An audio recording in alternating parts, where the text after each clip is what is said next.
Welcome to the Get Productive podcast. I am Detola Amore, your host and productivity coach. Join me as we explore powerful tips and proven strategies to boost your productivity.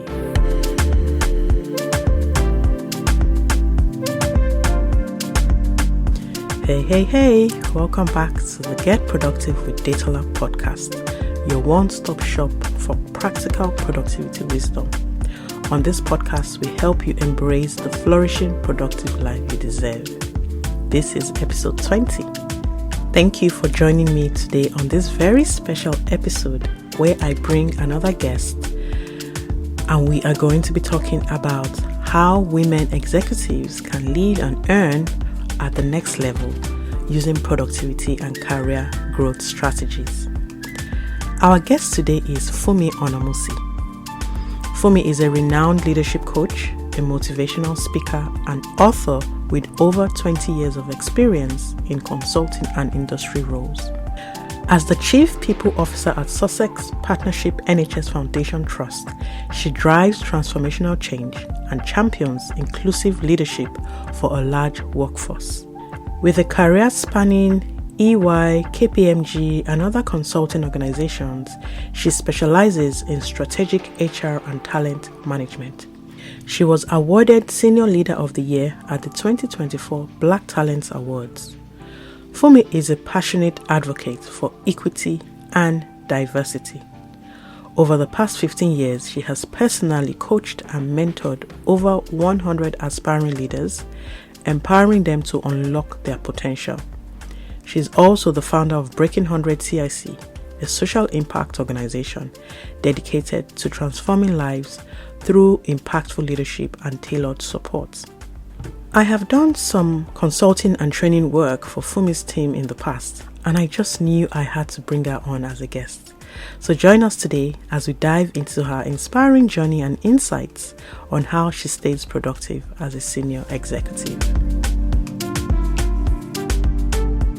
Welcome, Funmi. Wow, I am absolutely thrilled to have you here with us today on the Get Productive with Detola podcast. And you know what? I knew I had to bring you on because so many of our listeners are probably senior leaders, business owners, executives, or they're aspiring to step into these roles. And so I believe that it's going to be a great treat to just hear from someone who's already walking this path, who's a senior executive, a senior leader, and to learn how you stay productive despite your incredible busy schedule. So welcome again, Funmi. Thank you very much, Titola. You are welcome. So let's start with you telling us a little bit about yourself and your leadership journey. So share as much or as little as you want. Thank you. Thank you very much. Well, I'd love to. I always say that leadership is a journey of self-investment, and that has been my story. I also always say that my journey is not a linear one at all. So it's been lots of turns and curves and ups and downs and so on and so forth. But I'll start from now. I currently serve as the Chief People Officer at Sussex Partnership NHS Foundation Trust. We're mental health and learning disabilities trust covering the whole Sussex patch. And my role, apart from being a unitary member of the board, is supporting the leading of the workforce strategies that impact on the thousands of staff that work for us across the mental health sector. But my journey started long before that. My journey has been shaped by, I like to say, resilience, faith, a deep desire to create meaningful change, and the opportunities from people that I have met along the way. And I know you've read my bio, so I'm not repeating. I don't want to repeat the things that you've already mentioned. I'm also the founder of Breaking Hundred Circle, which is a community dedicated to mentoring and empowering ethnic minority women to step into leadership with confidence. I've authored 5 books, and I am working on the 6th one. which is a career guide about advancing and pivoting in your career. I'm passionate about equipping women with the necessary tools to break barriers in leadership. And at the core, I believe that leadership is really about serving, empowering, and lifting others up as you climb.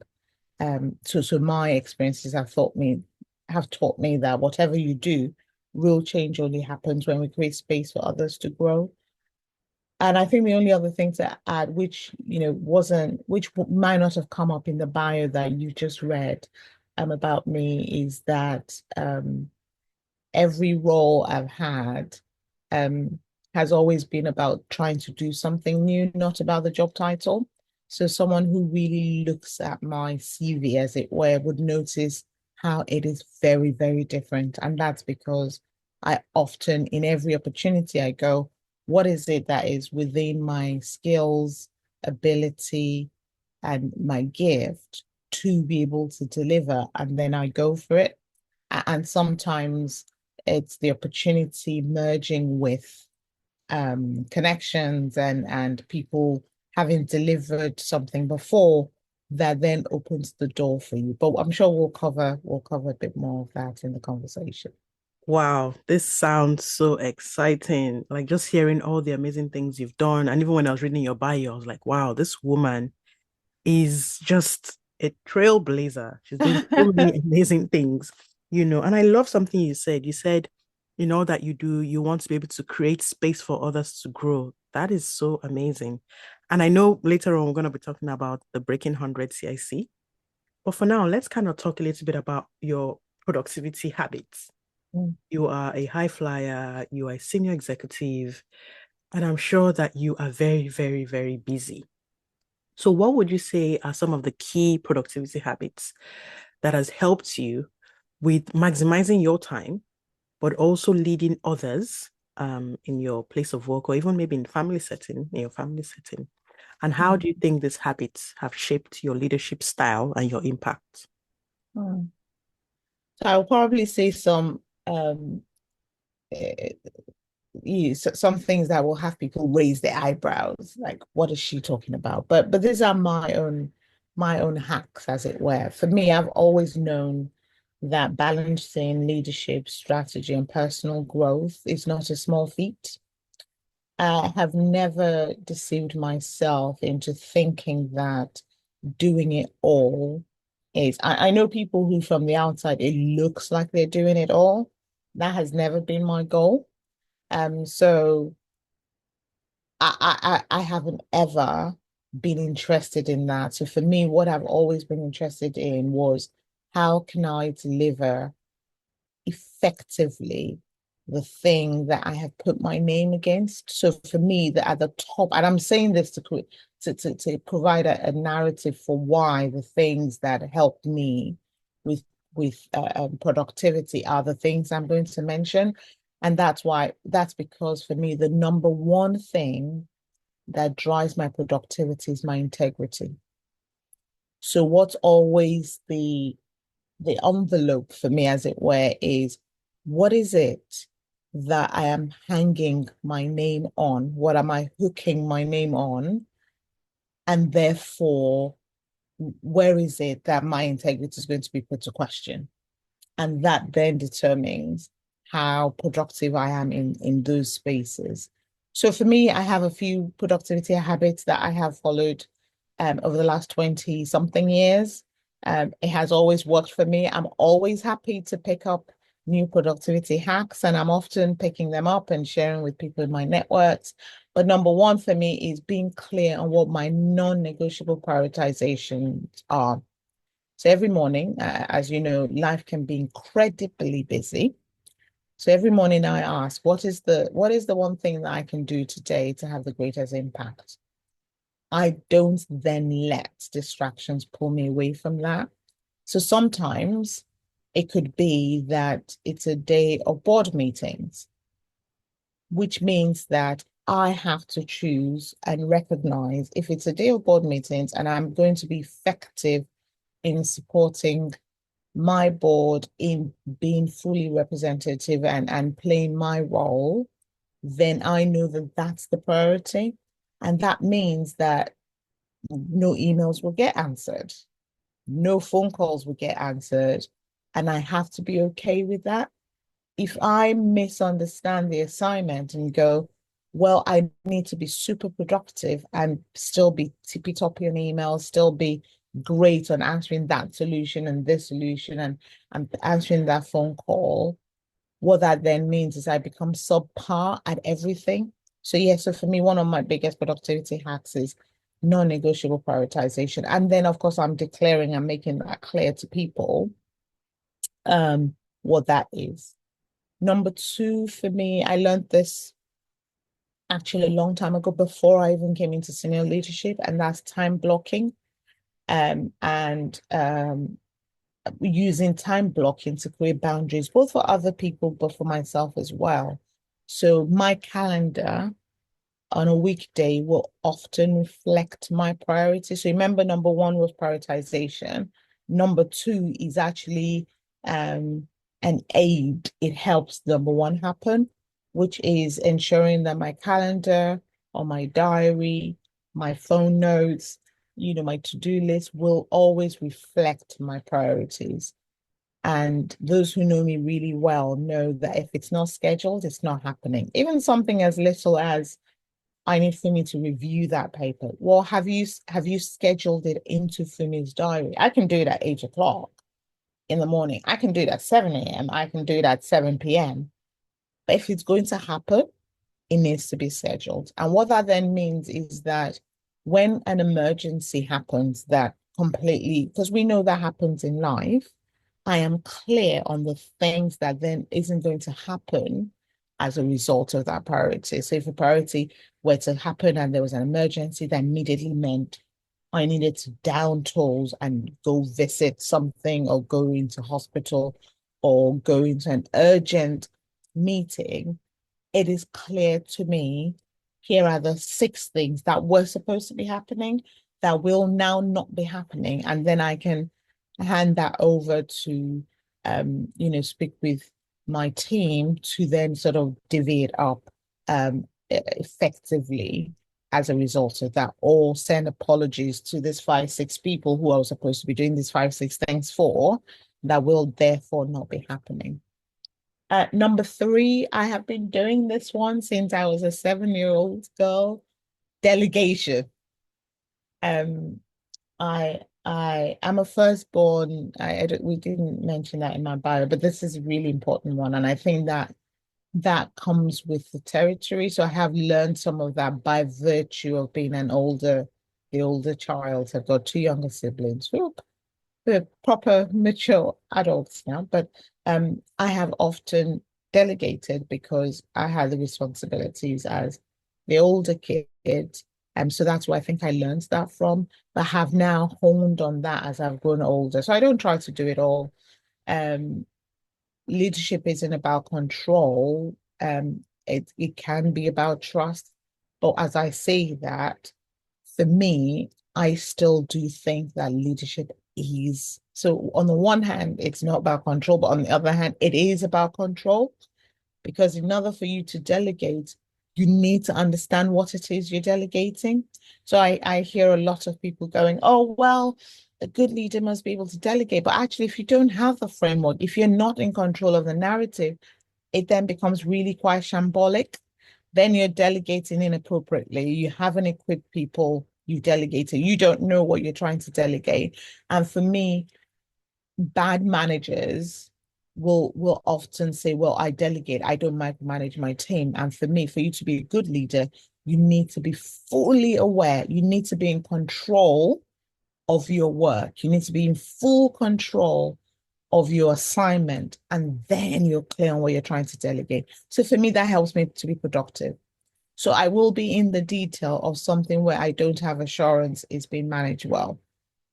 And that for me helps me to be productive. But if I'm fully aware of the framework that of something needing to happen, and this goes right down to my children as well. If I know this can work well, if I know I've equipped my team to do it well, then I'm more productive in delegating and letting them get on with it. And the final thing I think worth mentioning is energy is not just about time, because the four things I've mentioned is all about time. The last one for me is about managing my energy. So that means that I'm able to invest in my well-being, whether through journaling, meditation, sleeping. I can be very, very bad with my phone. Um, and that's for me, that is actually quite intentional. Once I'm done with the day, I put my phone away on the side.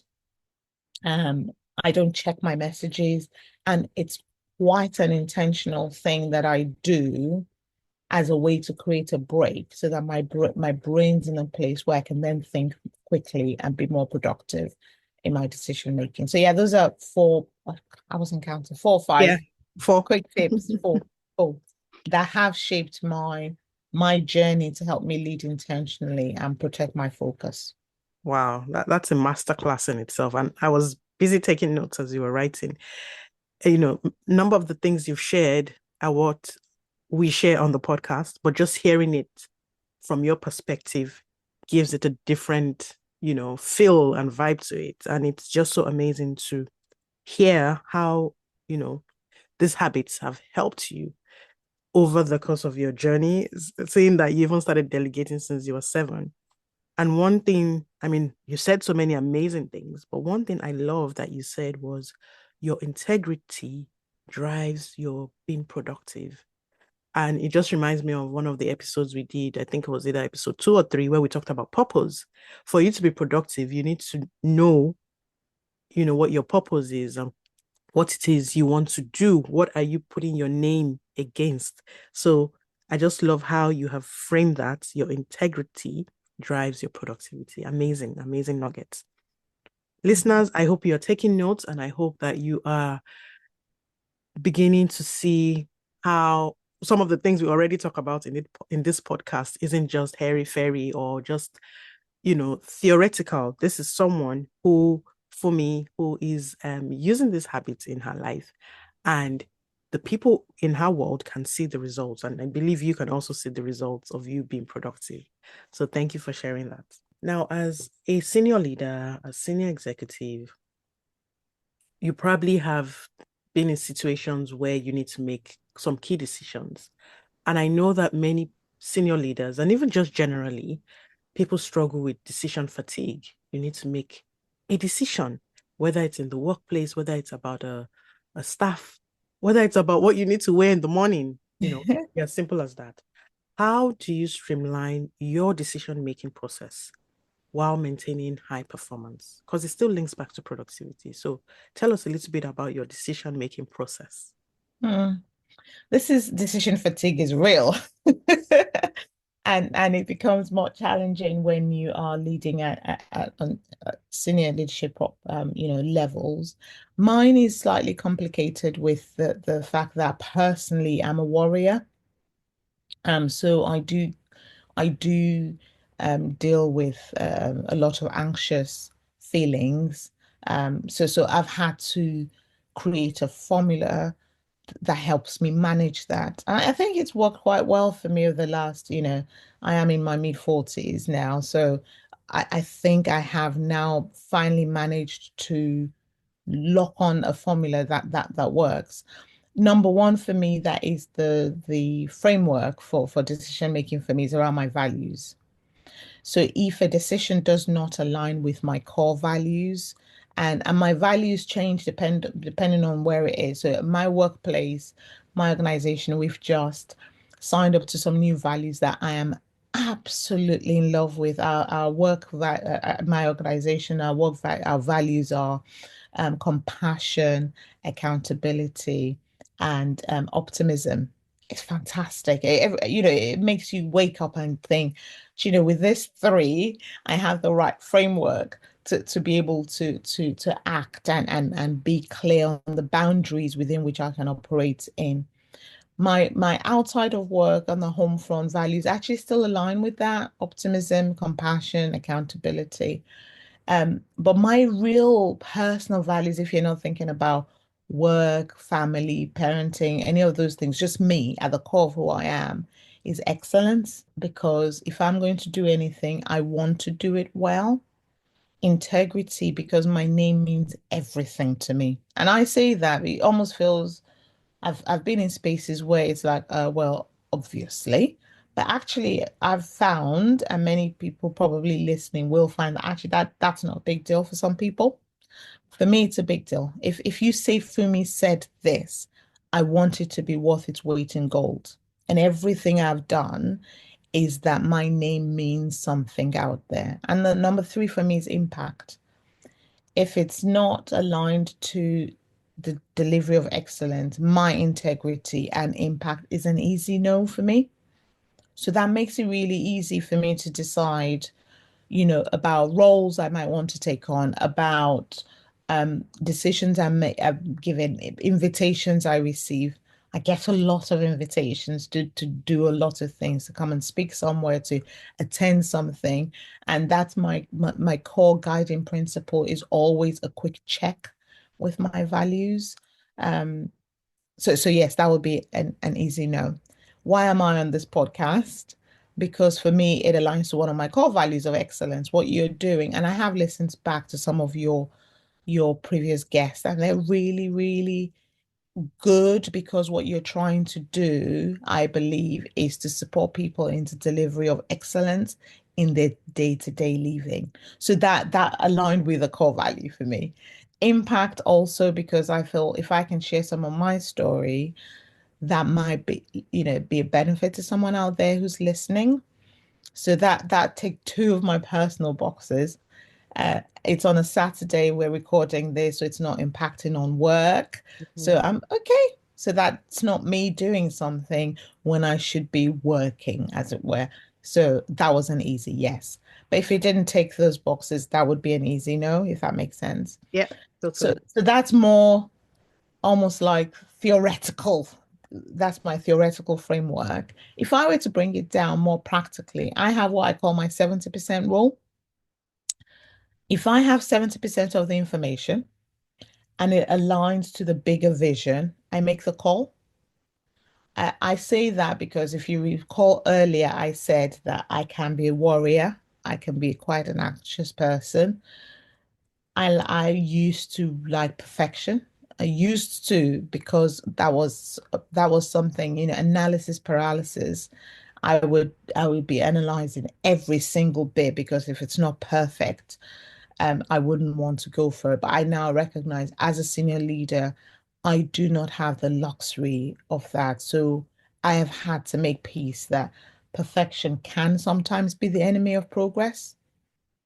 Might not be perfect, but if it's good enough, then we can move forward. And I'm happy to fail fast. If it hasn't worked, I'm not going to die in the ditch about it. I'll be ready to say, okay, let's recalibrate quickly on the basis of this, or we wouldn't again in the same way wait for 100% failure. If it's 70% failure, then we're recalibrating. Okay, that hasn't quite worked. What do we need to do? Um, Pre-decided frameworks is my number three. And what does that mean? Every role I go into, every leadership, whether it's as a chair, as a board member in something that I'm formulating as a mentor, the first thing I want to do is have a framework.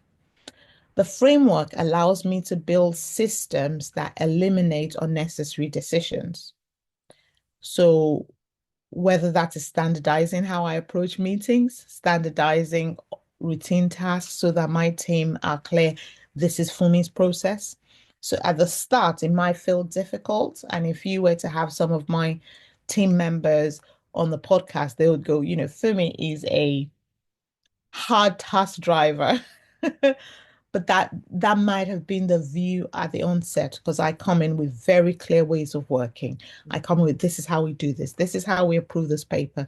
This is how we da da da da.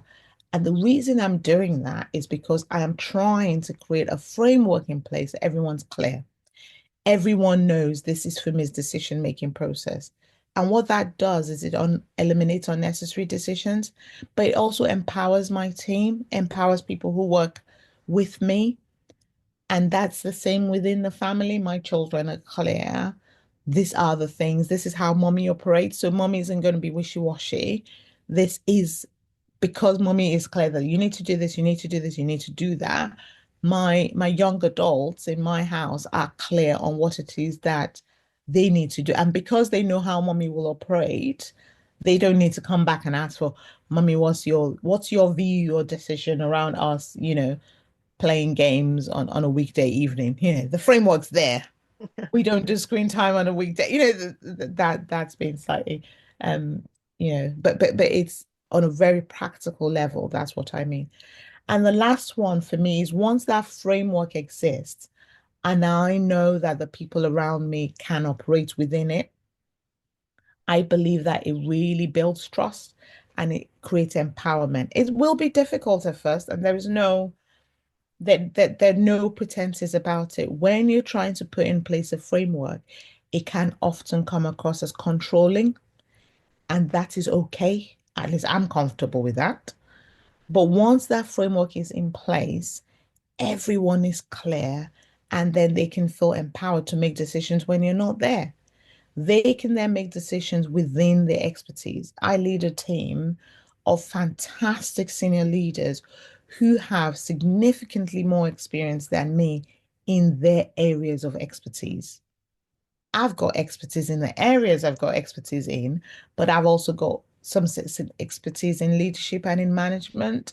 So I use my expertise to support them to be productive and effective in their own area of expertise.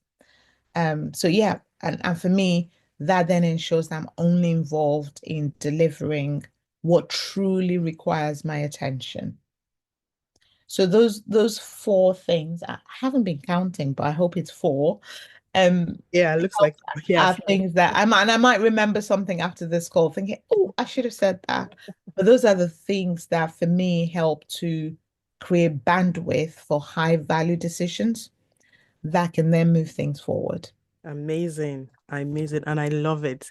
And I'm not sure if you noticed, but you probably did, but you use the word framework and systems a number of times. And again, it's productivity really is about the systems you have in place and Mm. including your decision making. And there's something I think James Clear, and I think I've also heard you say it at some speaking thing, is you do not rise to the level of your goals, you fall to the level of your systems. So even Mm. when it comes to our decision making, having those frameworks in place goes a long way. So thank you again for sharing that. And I really hope that our listeners are taking notes. This is almost like a keynote speaking engagement where you're just giving us all of this information for free. This is what some people pay to hear. So thank you for me for just pouring into the podcast and into our listeners. Okay, Thank you.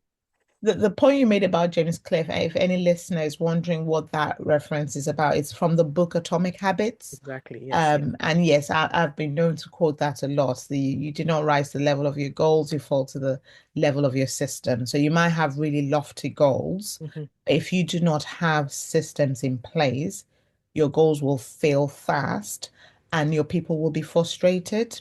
People who work with you, who work for you, will be frustrated. So have systems. Mm. It will take a while to get people into those systems, but once they are, things will flow a lot easier. Totally. And we'll reference the book, Atomic Habits, in the show notes for anyone who's interested in reading that book. I have that book and it's just amazing. I haven't finished reading it, but Oh, I've read as it a far as, few times. I've made oh, my teenagers read it as well. oh, It's really wow. good. Okay. I should get them to read it as well. Yeah, my teenagers and teenager to be. Yeah, but that's a good one. Thank you. So now let's come to the next segment of the podcast where we talk about Breaking Hundred CIC. You are the founder. You've, I think, recently launched the Breaking Hundred Circle over the past few years, and now it's out there in the open. Everyone is getting to know about it. And I know for a fact that you're hosting your first Breaking Hundred retreats because I am one of the panelists, if I Mm, may say so myself. So yes. it's happening in June and it's for women from minor ethnic backgrounds. So tell us what inspired you to start this initiative, this CIC, and why is this mission so important to you? Thank you. Breaking Hundred Circle for me was born from the realization of a simple but powerful truth, which is that talent is everywhere, opportunity is not. And I'm often, as I've reasoned in my career, I'm often acutely aware that I am not in where I am because I am the best. That's a big lie. I do not believe that I am the absolute best. What I do believe is that I am very good. And my excellence and my expertise has then met with opportunity. And often in my case, and as is the case with many people that I know, opportunity then becomes one of those things that slightly fall outside of your circle of control. So throughout my career, I have seen so many talented Black and ethnic minority women, what we now like to call the global majority, get stuck, brilliant, capable people, but unable to break past that glass ceiling. And there's also a phenomenon called the glass cliff, where some of those people are then put into really untenable jobs. And I wanted to change that. So remember, I mentioned one of my core values is around impact. So it was just the discomfort for me of often always feeling like I'm the only and the only person in the room, the only person in the space. While some people are very proud about it, I feel embarrassed about it. Um, so for me, Breaking Hundred Circle was about creating pathways. I have gathered so much knowledge and experience, and I have groups and spaces that's made up of other senior people. That there is one I should probably do a shout out at this point to Black women on NHS boards, which was an idea that was convened by Bernadette Thompson, OBE, where she brought so board level women within the NHS together, and in that group. And it's just really powerful to sort of see us there having this conversation. So for me, this is about creating pathways, mentoring, sponsoring, coaching, equipping women to step into their power. And the retreat in June is really just the next step in that mission, a space for deep transformation and just but beyond the goals, it's actually creating the opportunity to see what do the systems need to look like, the real strategies. Because when we remove barriers and create opportunities, we don't just change careers, we change generations. So that's the background for me for what and Breaking Hundred Circle has been set up as a social interest. So it's a Mm. non-profit. All the speakers including yourself, are doing it, um, at free because of their own passion and commitment. And it's a paid event, Mm. but that's so that we can pay for the costs of the Exactly. event and so on and so forth.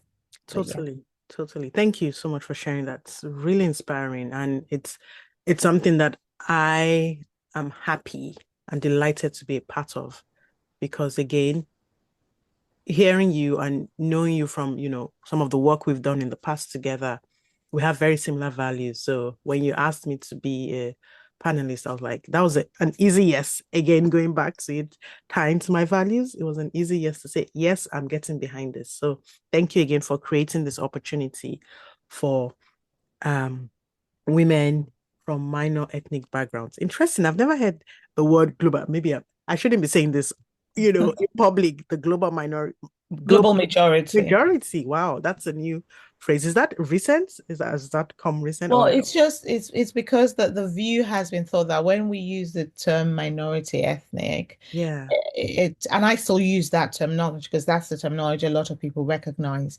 But when we think about in the world, Yes. the groups of people we are calling minority are actually in the majority. Wow. If you think about it, Mm. the people in this country we're calling the minority ethnic, when we go, in my case, I'm from Nigeria. We are the majority. Yeah, So I true. mean, and by the time you think about people from indigenous backgrounds, all the other countries in the world, Mm. we are the global majority. So I still use them interchangeably. Yeah. But I love that global majority. I'm gonna start using that. It feels like a more empowering term. It sure does. It sure does. So thank you for, I've learned something new today. Mhm.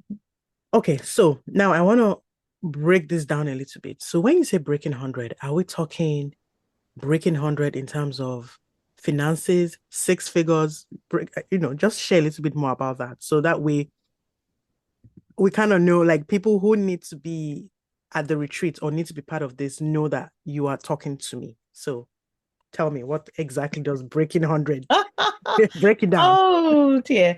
All right, let me try and say because I get really, really excited about this one. So when I first started the idea of Breaking 100 Circle a few years ago as a social, it wasn't a proper social impact. It was just something I was doing on my own. The for me it was about breaking the 100K earnings barrier, because I found that less than 1% of the population, in terms of I had women from a minority ethnic background in that earnings category. So for me, it was about how do we make this a reality for other people. So it was really about some very clear strategies and things like that, both in career and in business. For the CIC, the metaphor has gone beyond just the 100K. It's now it's using the metaphor of 100 is the boiling point of water. Mm. And for me, I wanted to draw a link between the journey of minority ethnic women in breaking the glass ceiling in professional environments, whether that be in career, in business. And there are three key things for me there. Boiling point of water as a threshold. So just as water reaches its boiling point at 100 degrees Celsius, where it transforms from liquid to gas, I was trying to create a metaphor that a minority ethnic woman would often face a boiling point in their careers. And for me, this point represents the significant pressure and challenges that then they must overcome to transition into senior roles. The other is the breaking barriers under pressure. So, when water boils and it transforms its state from heat and pressure. And in the same way, we face immense pressure from systemic biases to lack of representation to discrimination. And the process of breaking through those barriers is akin or similar to reaching the boiling point where the pressure can no longer keep them contained. And the final point is recognizing certain conditions for, so for water to boil, it needs heat, it needs temperature. And so in the same way, it needs temperature change, i.e. And in the same way, certain conditions or catalysts need to change to lower the barriers or to help to break that glass ceiling. So you need temperature increase for water to boil faster. You need certain catalysts like mentors, supportive policies, sponsories, this retreat, etc. These catalysts are crucial in easing the journey. And the fourth one, of course, because we mustn't forget that is what I started with. Let's break that £100,000 earnings barrier. Amazing. Amazing. Wow. You know what? I definitely will be listening to this episode all over again because there's just so much wisdom oozing out of you. And I love it. I just love it. I love it. I love it. I love it. And again, I've noticed another pattern. You're giving us points in fours. So yes, the all the questions I've asked, all your answers, and I love it. So I can see the That's my consistency, system. your framework. You can see I the have a framework. system of pause, yeah. Love it. I love it. Right. Okay. So let's come back and talk about money because again, yes, money as a the famous book that I love quotes is money answereth all things. Mm, Right? And it is the love of money that is the root of evil, not money itself. mm. So now let's talk about some of the common barriers, and you're probably going to share four that hold women from the global majority. Yes, I'm using the new phrase that I learned. Mm. What are some of the common barriers that is holding women back And again, even if you're not in the global majority and you're listening to this, I'm sure some of the things we Mm, share is gonna help. So what are those common barriers that are stopping women from reaching six figures, from breaking the 100K barrier, or sorry, from breaking the 100K mark, right? mm, And let's link it to how, if they come for this retreat happening in June, mm, what how would the retreat help them to overcome some of these challenges? So I think it's mm. two questions there. And basically what can we expect if we come for the retreat? So the common barriers and how can the retreat help to answer or help people come in overcome these challenges? Do you know what? This is such an interesting one. And as you ask this, in my brain, I'm trying to think, because the sixth book I talked about, it's not so much a book, it's a guide Yeah. where I'm collating being the active ing word because it's not done yet. I am trying to collate my lessons over the last 20 years, what has worked for me and things like that, what I have seen work for the almost 100 people or so that I have coached and mentored Mm. so far. And I think I am at 10. So when you said, I was going to do four, I was like, oh, shoot, how do I pick four? Yeah. So let me try to remember because I don't have I'm still in the journey of collating, but I'll try to remember the one that occurs the most. Number one, I'm not going to talk about imposter syndrome as my number one. I'll make that my last one. My number one is limited access. That's my absolute number one. Access is a key barrier. Leadership and high earning roles or high profile opportunities is often about access to knowing that those things even exist, being in the room where those conversations are happening. um and I wouldn't say too much about that, but that is a big one. So that's number one. Limited access is a big barrier. Number two is lack of strategic positioning. And I'm trying to go for not the usual ones that we know, but I'm talking about barriers from the point of view of someone who is ready now, who has all the experience, but is just not able to break into those spaces. Strategic positioning. So a lot of the time, and I know this because I was in this space until I had to go, yeah, no, time to move. So I have been in roles where we work very, very hard, but we're not seen for leadership roles. So you're actually seen, you're tapped on the shoulder as a good doer, less so as a good leader. If you need someone who's going to get in the muck, who's going to just do it, all right, Fumi is a very good one for this one. And time again, you're doing the doing, and no one will question that. Very good at doing the doing. Then when you put your hand up to then go, right, I think I'm ready now for leadership position. They go, we don't think, oh, you don't have that much visibility. Oh, maybe. And then they come up with some made up aspiration for you to aim for. And for me, it's not solely the fault of the organization. And that's why I start to say the organization has its role, but actually we have our own role too. And that's why it is strategic positioning. Where do we, as people who say we're ready, start to recognize or reflect our readiness through how we position ourselves, through what we start to get involved in? So strategic positioning, that's number two. Number three is I'll throw in because if I don't say it, it will look like I'm not credible. Confidence, mindset, and confidence gap. So a lot of us struggle with imposter syndrome, second guessing our worth and potential. And one of the things I've said on many talks is, well, do you know what? We all have imposter syndrome. Like, should we just get on with it already? We have it. I have it. I wake up with it every day. Okay, now what next? So can we just agree we all have it? Some of us are just better hiding it than others, and then we just get on with it. So for me, let's now make imposter syndrome the found, let's just start with it as opposed to we spend all this time talking about it and then coming back to it to say, yes, I have imposter syndrome. Do you know what? We all have it. So I need more and more women stepping into the space of saying, I've got it. All right, then what next? What do I do with it? What system do I need to put in place to help me operate even with the imposter syndrome? So that's number three. And I'll just do number four because now I'm under pressure because you said I have to do four. Oh my God. Number four is something that I was saying recently, which might sound a bit controversial, but I will say it, which is I think a lot of women, and I've mentored and coached enough people for me to be able to say this.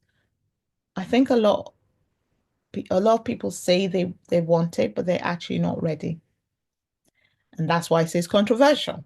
So you'll speak with someone who's been at a level for 20 years, needing to break that barrier, and they'll come to you, they attend all the conferences, they attend all the retreats, they say, I'm ready, I'm ready, I'm ready.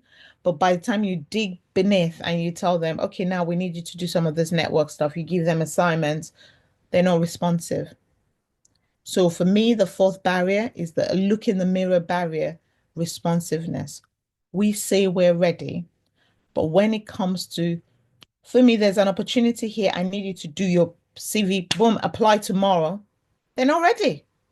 And I'm like, wait, hang on. I thought you said you've been waiting for this for years. They're not responsive or ready. There's an opportunity to come to this retreat. Come for it. Then they don't respond, they don't respond to the email of the person, chasing them, giving them the opportunity. I'm aware of, I know of someone who offered to sponsor some people. They didn't respond. And I thought, you know what? That's on them. And we need to start naming these things and including as some of the barriers. People need to look at themselves and know when they are the ones Yeah. responsible or playing a part in that system that already has those systemic biases. They need to put their hand up Hmm. to know when they're responsible. So that's a free number four. How does the retreat help that? I've talked about systems a lot. So a lot of the retreat is going to be looking at some of those systems. We're going to do quite a bit on mindset coaching as well. Of course, remember I mentioned access to networks. We're going to be doing a lot around mentorship and networking.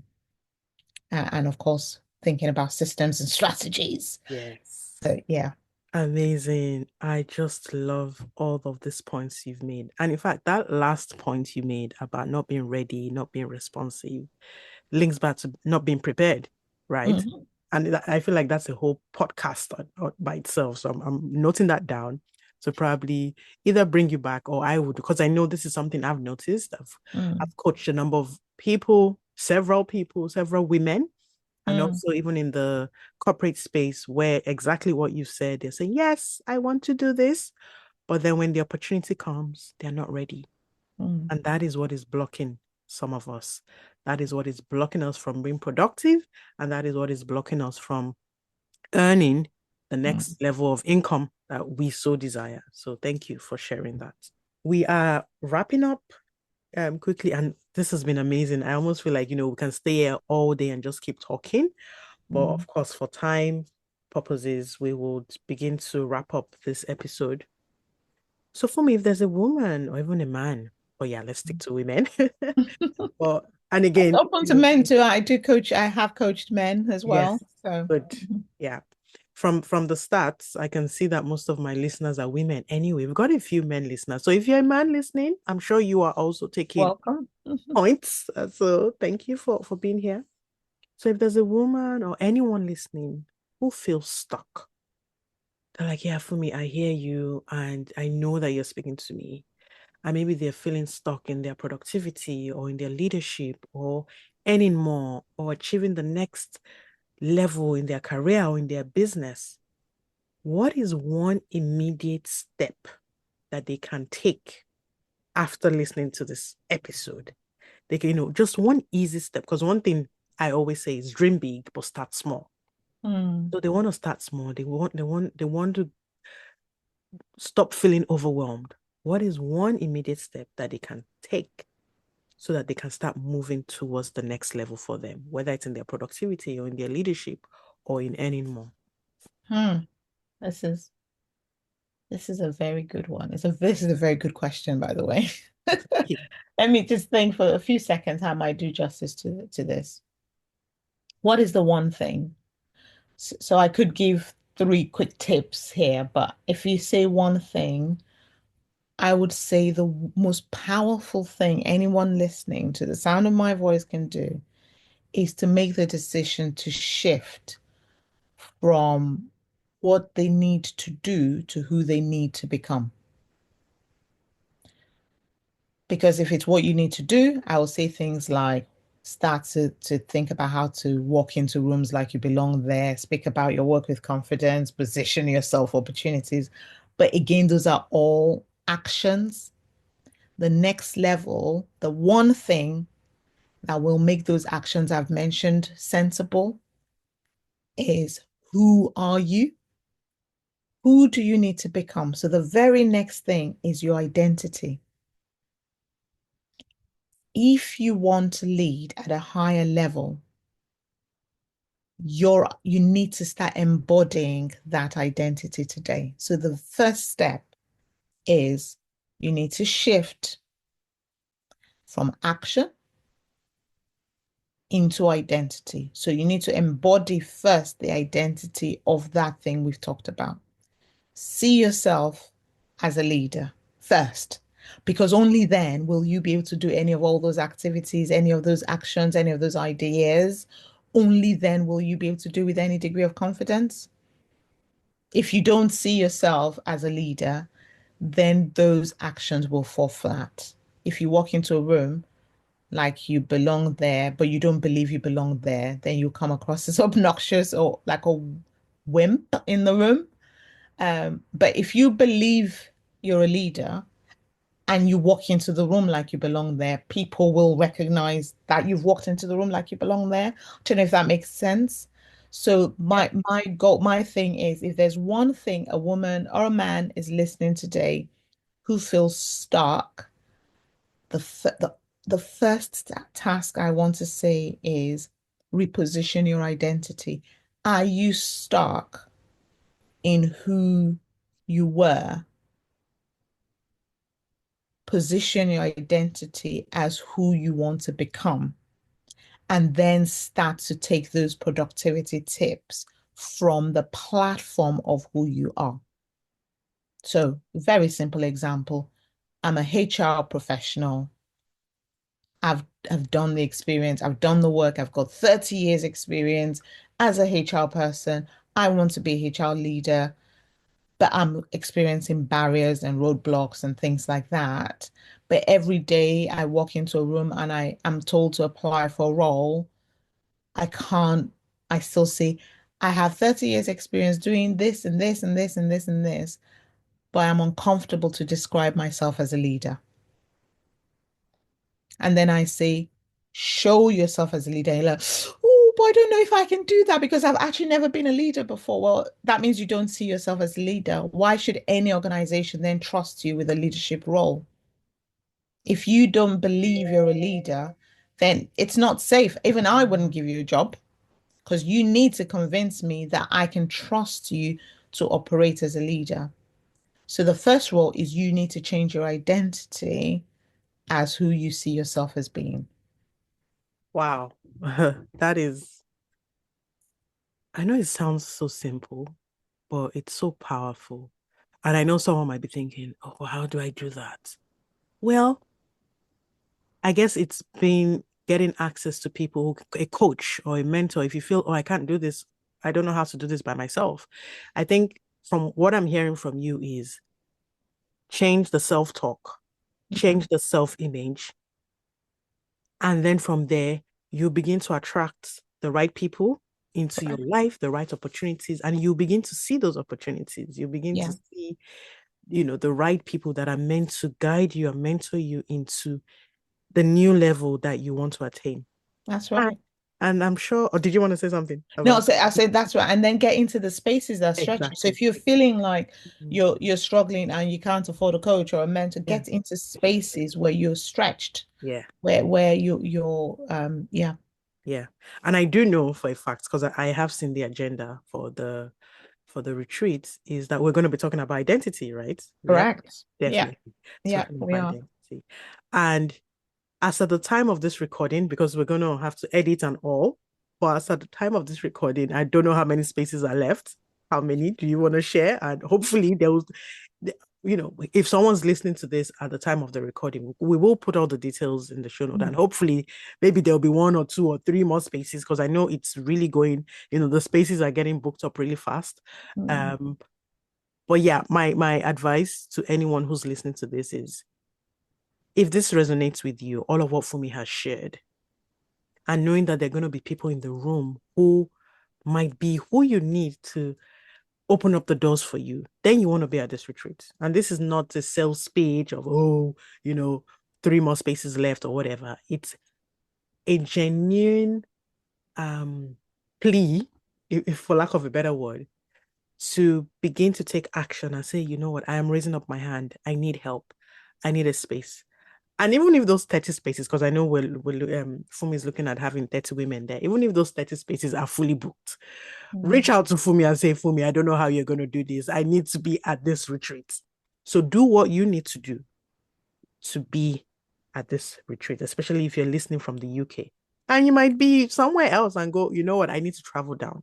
I run retreats and I've had women outside the UK book a flight to come on those retreats. So let nothing stop you. Yeah, so let nothing stop you. So thank you so much, Funmi, for all of what you've shared today. You've poured so much into us on this episode. And like I said, I will be going back to listen to the replay, because I have been taking notes, but I'm like, yeah, I need to listen to this again. Try and, squeeze all the juices out of what you said. So, like I said, we'll put the details of the retreat in the show notes. And I'm hoping that someone will come on the day and say, Datola, I listened to the episode you did with Funmi, and that's why I'm here. So I'm hoping that's you, whoever it is who's listening. So Funmi, we're closing now. Thank you so much. Wow, we've spent about an hour just sharing and you sharing. But as we close, do you have any final words that you want to share with our listeners today? Wow, final words, great final words. What should I say? Well, let's say that your leadership, your impact, your earning potential are not about permission. They're about decision. So decide today that you're worthy. Decide that you'll no longer shrink. Decide you are stepping into your next level, not someday, but now.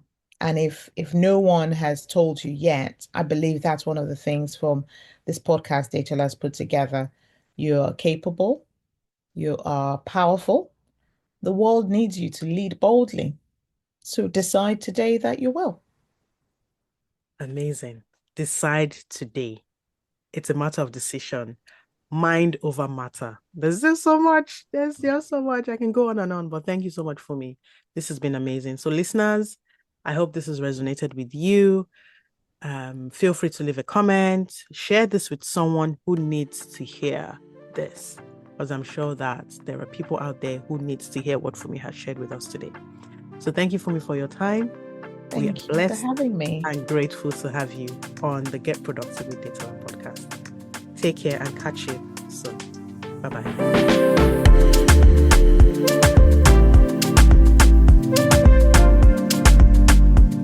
Thank you for listening to my chat with Funmi today. It was really insightful, right? If you enjoyed this episode, please share it with a friend or a colleague, leave a review, and of course, subscribe to this podcast for more practical productivity insights throughout the year. I'll catch you next time. Bye-bye.